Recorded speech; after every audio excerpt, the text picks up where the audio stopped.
Samantala, panukalang batas na magsasama sa bottled water sa listahan ng basic commodities tuwing may bagyo isinusulong. Para sa detalye, balitaan mo kami Fred Montesa. Fred, good morning.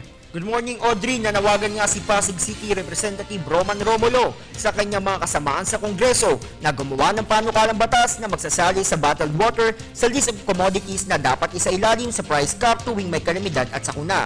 Ayon kay Representative Romulo, tuwing may kalamidad, tumataas ang presyo ng mga bottled water. Dagdag pa niya na dapat nasa automatic price control ito dahil isa ito sa pinaka-importante tuwing may sakuna gaya ng lindol, bagyo, volcanic eruptions at iba pa.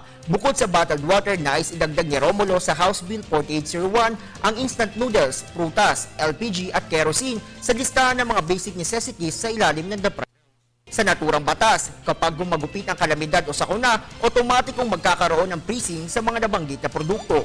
Sa mga lalabag sa batas na ito, maaari nilang kaharapin ng 10 taong pagkakakulong at multang aabot sa 1 milyong piso. Sa ngayon kasi, Audrey, ilang produkto lamang ang mga hindi pwedeng itaas tuwing may sakuna. Gaya nga ito ng bigas, mais, itlog, isda, karne, tinapay at canned goods, ganoon na rin ang mantika.